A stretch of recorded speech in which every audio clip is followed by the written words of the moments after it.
As a constitutional law attorney, former senior legal advisor and personal counsel to President Donald J. Trump, Jenna Ellis believes in the rule of law and the importance of integrity in our elections. And she's ready to tackle the big cultural and legal issues facing America.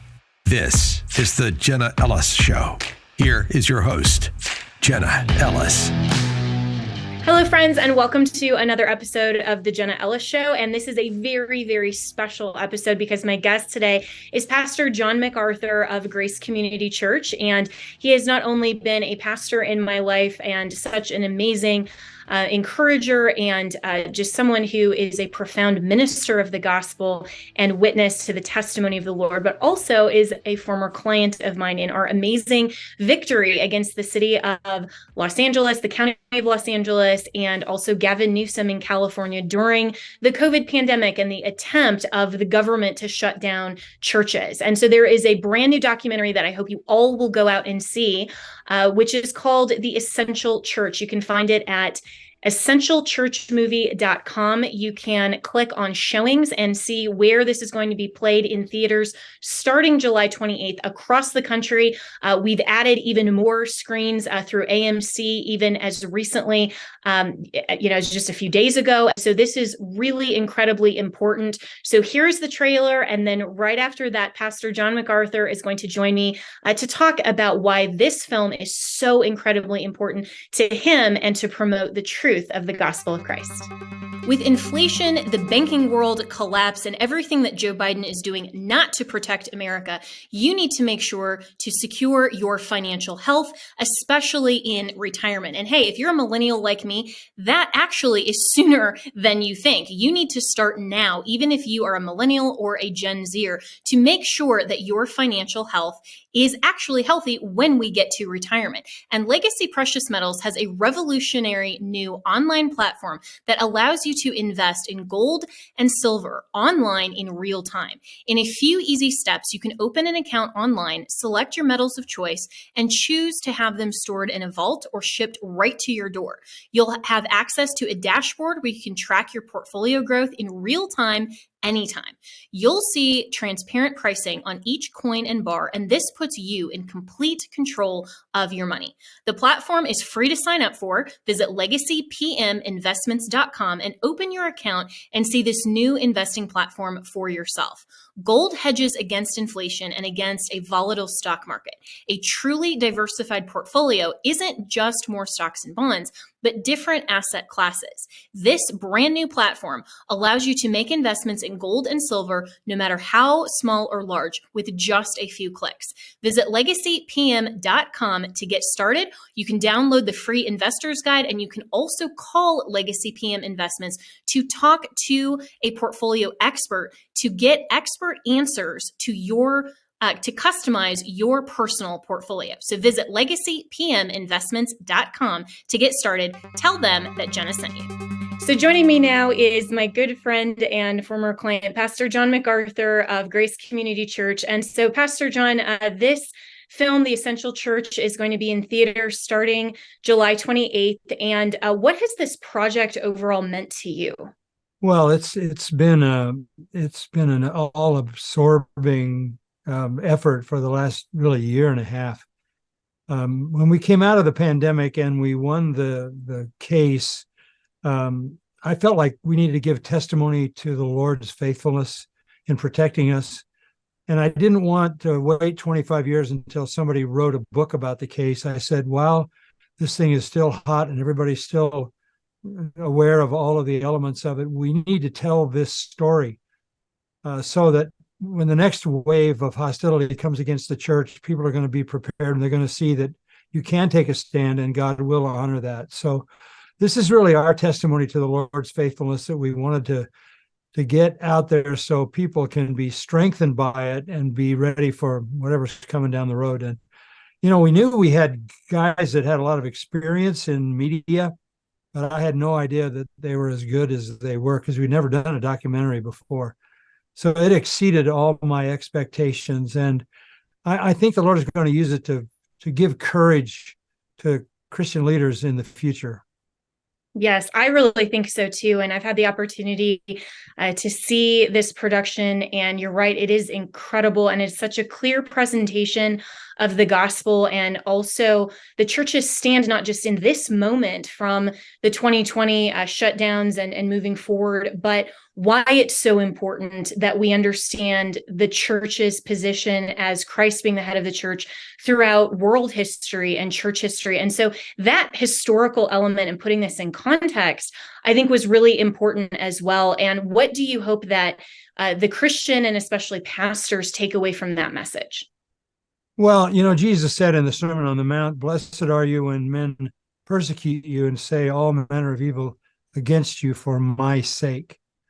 So that's a pronounced blessing. We know the part about blessed are the meek and blessed are the poor in spirit and all of that, but blessed are the persecuted. That's a promise of blessing in persecution for those who are faithful to the Lord.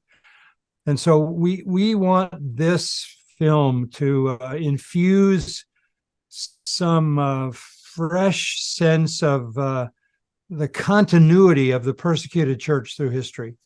As important as our little piece was in our day, we wanted it to be much bigger than that. So we picked a time in the 1600s back in Scotland when the church was fighting for Christ's headship against the King of England. And it's a dramatic period of church history. But it illustrates this is not a new battle. I mean, I could say it this way: the headship of Christ over his church, that doctrine has come down to us on a sea of blood. That has cost lives throughout all of church history. It may cost lives again, but Christ is the head of the church. And when he is honored and glorified, the gospel is glorified as well. Yes. And one of the pieces, now looking back at the phenomenal and amazing victory, really, that it was for Grace Community Church to prevail in this lawsuit when it was at the very beginning. I mean, me and my colleagues who represented you in the church were saying the precedent right now is so against us, but we are going to take the stand for the church. We're going to go on the offensive. And what I think a lot of people are missing from looking now backwards is how resolute you and the elder board really were to take that stand when you thought it was more likely than not that you wouldn't prevail. And I remember you saying that you were willing to go to jail and saying, well, then I'll have a jail ministry. And that wasn't a remark that was, well, that's a possibility and it's kind of a laugh off thing. It was something that was a very real threat and a very real possibility. And so what do you hope that people understand about the moment of the decision to take a stand? Well, I think you have to understand this. You can't predict what the future is going to bring, but you can have convictions that don't change. The future changes, things come, things go. I don't know specifically what the government may or may not do in the future to the church, but it really doesn't matter if my convictions are biblical. And that's the thing that anchored me. It didn't matter whether they said, we're going to take away your parking lot, or we're going to force you to shut down, or we're going to make you wear masks, or we're going to do this, or we're going to put you in jail, or we're going to fine you. It didn't matter what that was. The only thing that mattered to me was, on what biblical basis do I take a stand? And whatever comes, can't alter that. So that was the fixed point that I was at. And I remember you telling me that you had a conversation with the attorneys and they thought we had 1% chance to win the case. 1%. And they were fighting for us.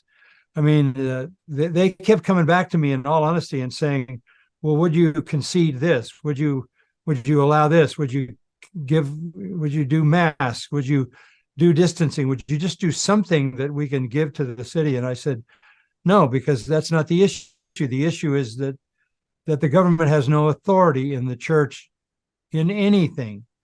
So it was the basis. It was Christ as the head of the church that was the basis of everything. That doctrine interpreted for me anything and everything that came.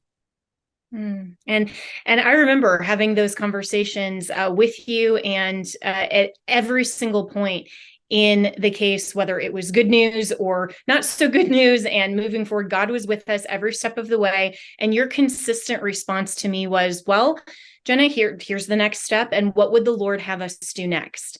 And that testimony to me showed really, truly how much you understood that principle, and you were willing to move forward in faith on the promises of God and on what he requires of you and the church. And I'm speaking with Pastor John MacArthur of Grace Community Church, and in the midst of this really incredible documentary, The Essential Church, that will be in theaters across the country, July 28th. And Pastor John, one of the pieces that was new to me was some of those deliberations of the elder board, and how some of the leadership really had to determine in their own mind that same doctrine of what do we understand is the role of the church, what is the role of the government, and has that whole experience for you in any way either changed or clarified your doctrine or your view on Christians' engagement in government and politics? Well, yeah, and I think that's inevitable. I mean, that's just something that's bound to do that. But I would say, just looking at the big picture, we were in this nation right now. I think we have come to the conclusion that you can't believe your leaders. I mean, it doesn't matter what they say or who they are.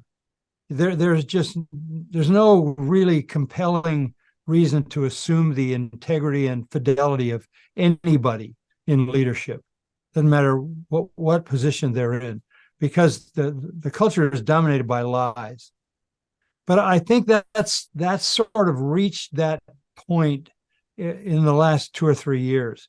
I think when the COVID thing first hit, we still had some confidence in people, and if there were any guys that we tended to trust and gals, there were people in the medical world. If you were a medical doctor, or you were in the CDC or the World Health Organization, there was an assumption that they're truth tellers. They're going to tell us the truth. And so the problem with our board initially was they didn't know the reality of what this virus was going to do, but they were being told, really doomsday kinds of effects were coming our way. So I think the guys that were hesitant to keep the church open were looking at this from the standpoint of compassion. And then there was this cry about, if you love your neighbor, you're not going to make your neighbor sick. You're not going to kill your grandma and all that. So that was the hesitance at the beginning, because we certainly didn't want to be a part of that. That was the only hesitance we had. We never equivocated on the headship of Christ in his church, but we understood that, these are science people, these are medical people, they care. I think at this point in our history as a country, we don't trust them at all. I mean, I think whether it's Anthony Fauci or anybody else, they have basically been revealed as people who had agendas that basically overpowered their truth telling. So that's a new reality for them. But at the beginning, our guys were just wanting to be careful until we realized that what they said was going to happen was not at all happening statistically. And that's when the tide began to turn for our leadership. And that makes so much sense, because I think the entire world really took just on face what was coming from not only the coronavirus task force, but was coming from the response from world governments, not just America's leadership. And you have Dr. Scott Atlas in the film as well, that was talking about his own experience on the coronavirus task force, and then all of this attempt by the government. Now there's the Missouri versus Biden case, 3 years later, talking about the government's intentional attempt to censor a discussion and the truth about the whole COVID narrative. And that is such a fascinating element of this, documentary as well, to see how the truth was not only obfuscated, manipulated, but completely shielded at some points, so that churches like you and pastors like you couldn't make decisions based on just that information, but really had to go and analyze what you could discern for yourselves. And so what was that process like? I think, that was exactly the challenge. So where do we get the data that we really need? Because the stuff they're saying is not true. By the way, Scott Atlas has a great line in the film. He says he was on the task force, and he said it was marked by total incompetence. I mean, at that high level, in gathering this group of people supposed to save everybody's lives, there was incompetence. But so it was not just deception; it was a combination of incompetence and deception. But what I had to do was find some legitimate sources. And I was able to find them through a friend of mine who was a very, very well-trained and long-term guy in the medical world who knew where the real story was. And so he fed me data that was legitimate data. And then it began to surface as well in more public ways. But I was being fed this from a very close friend in the medical field, who was saying they're not telling the truth. This is not reality. And so I was warned by that. And then when it became apparent that he was giving me things that were starting to show up, that's when the transition began from saying we need to be careful to this is not what it is being sold to be. And there were a lot of pastors, Pastor John, that in the immediate sense, when Grace Church put out their statement, Christ is the head of the church, not Caesar, that you got a lot of pushback as, someone who was rebellious or someone who was being arrogant, or, any of these other motivations that really didn't describe what was going on. And I think that this documentary really shows not only the struggle, but also the doctrine that is true for all decisions throughout the ages. Have you had pastors now who were concerned about Grace Church's stand then come back after this phenomenal win, and also as some pastors have started pre-screening this film and come back to you and either in an apology or with a new sense of understanding and saying, now I get it? Yeah, I'm still waiting for the group to show up, because some of them were really vocal. There were articles written on why is MacArthur doing this. They were saying, this is the basic argument that why are you wasting your ammunition? Why are you going to fight the government on this issue? Why don't you wait till it's homosexuality or something else, something more significant? You shouldn't be fighting this battle. This is about a virus and blah, blah, blah. But my response was this: we fight every battle. Any attack on the church, doesn't matter what it is. We're not looking at the attacks on the church and saying, okay, this is only a 2, so we'll ignore it. We'll wait for a 7 or an 8 on the scale comes along. No, any assault is an assault that we have to defend the church. But I think it was really that we began to understand that they were not telling us the true story. And we got our elders to understand that.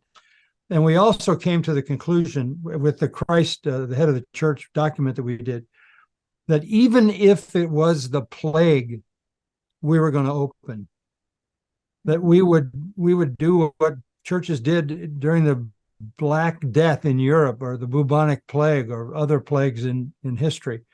The church stayed open, and pastors cared for sick and dying people.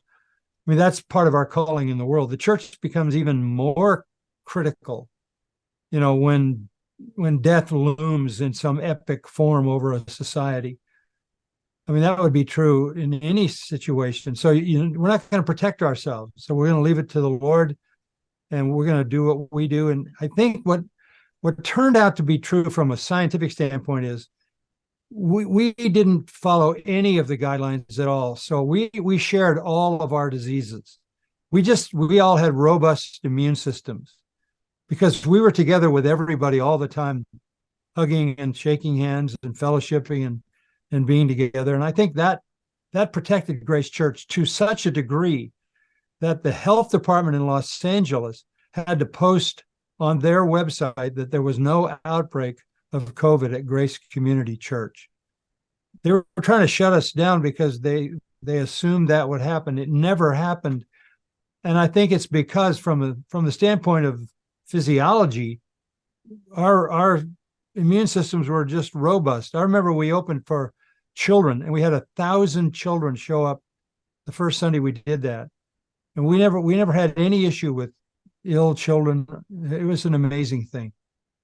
And I love what you said, Pastor John, that this would be true to take the stand and to have church open and be the church to a lost and broken society, and also to the people who are members, to be the ministers of the gospel, regardless of what scale was actually true about the COVID virus. And that's such an important point. And also the point of this doctrine being true, that Christ is the head of the church, not Caesar, throughout human history. And here in America, we are so blessed that we have a U.S. Constitution that protects exactly that, because one of the other contrasts in the film is how Canadian pastors were actually jailed because they didn't have the same protections as the Constitution provides. And I remember in our very first conversation about the legal aspect, with this whole notion of, well, are we being rebellious?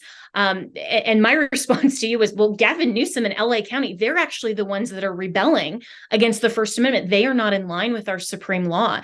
And it is such a great reminder of why we as Americans have to continue to protect our rule of law. And this case, to me, from a legal standpoint, really solidified that as well. And even though we didn't go all the way to the Supreme Court, and there's even a line from my colleague, Jeff Trissel, who was one of the attorneys as well, that he said, so it may have seemed like, we didn't get like this, 9-0 victory at the Supreme Court, but this was the most important case because we won such an essential victory for the church with a permanent injunction against LA County. And so in just the last couple of minutes I have with you, what has that part of it meant in terms of that victory? And at the very end of the film as well, they show the plaque, or the small monument that Grace Community Church built there in honor to the Lord for his protection and his divine providence. And that reminds me of what Old Testament Israel did, that said, build a monument to the Lord to thank him for what he has done. Well, I think the first thing that was amazing was that we won the case with a judge. The judge, our judge, was a man married to a man. You remember that.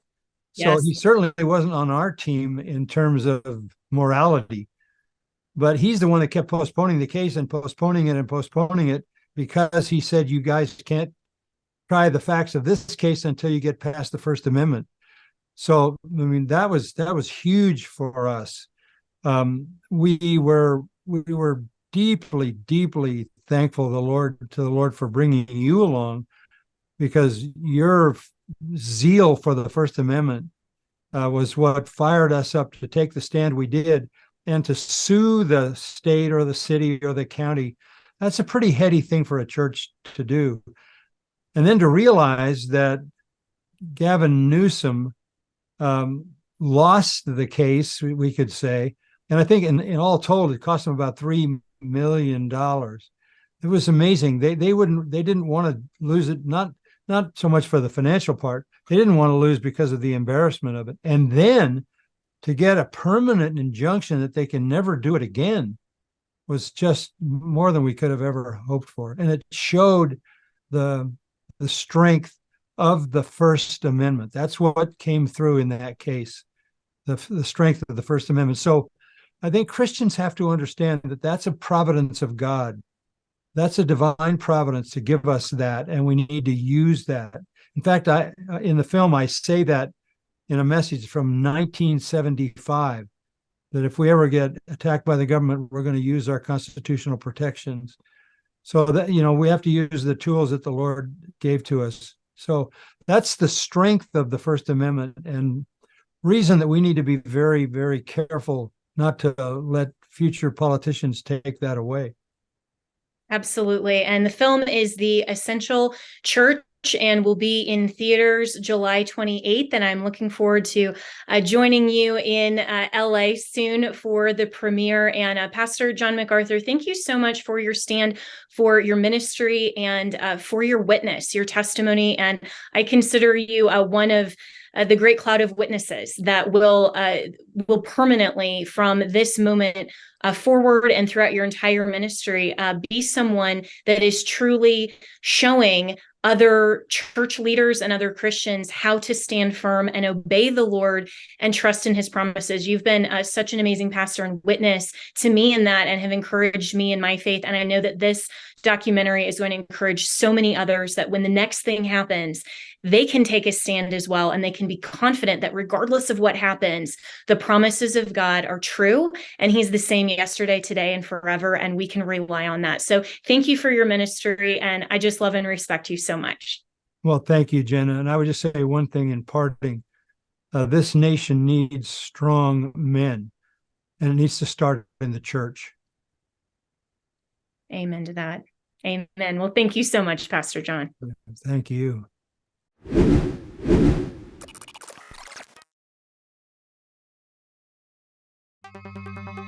With inflation, the banking world collapse, and everything that Joe Biden is doing not to protect America, you need to make sure to secure your financial health, especially in retirement. And hey, if you're a millennial like me, that actually is sooner than you think. You need to start now, even if you are a millennial or a Gen Zer, to make sure that your financial health is actually healthy when we get to retirement. And Legacy Precious Metals has a revolutionary new online platform that allows you to invest in gold and silver online in real time. In a few easy steps, you can open an account online, select your metals of choice, and choose to have them stored in a vault or shipped right to your door. You'll have access to a dashboard where you can track your portfolio growth in real time anytime. You'll see transparent pricing on each coin and bar, and this puts you in complete control of your money. The platform is free to sign up for. Visit legacypminvestments.com and open your account and see this new investing platform for yourself. Gold hedges against inflation and against a volatile stock market. A truly diversified portfolio isn't just more stocks and bonds, but different asset classes. This brand new platform allows you to make investments in gold and silver, no matter how small or large, with just a few clicks. Visit legacypm.com to get started. You can download the free investor's guide, and you can also call Legacy PM Investments to talk to a portfolio expert to get expert answers to your to customize your personal portfolio. So visit legacypminvestments.com to get started. Tell them that Jenna sent you. On MyPillow's 20-year anniversary, with over 80 million MyPillows sold, Mike Lindell wants to thank each and every one of you by giving you the lowest price in history on his MyPillows. You will receive a queen-size MyPillow for only $19.98. The regular price is $69.98 and just $10 more for a king size. You'll receive deep discounts on all MyPillow products such as bed sheets, mattress toppers, pet beds, mattresses, my slippers, which I love, and so much more. This is the time to try out some of the amazing products you've had your eye on from MyPillow. So go to mypillow.com and enter promo code Jenna to receive this amazing offer on the queen size MyPillow for $19.98. You can go to mypillow.com or call 1-800-564-8475. Be sure to use the promo code Jenna. This offer comes with a 10-year warranty and a 60-day money-back guarantee. It's time to start getting the quality sleep you deserve. This offer comes with a 10-year warranty and a 60-day money-back guarantee. It's time to start getting the quality sleep you deserve. Go to mypillow.com, use the promo code Jenna.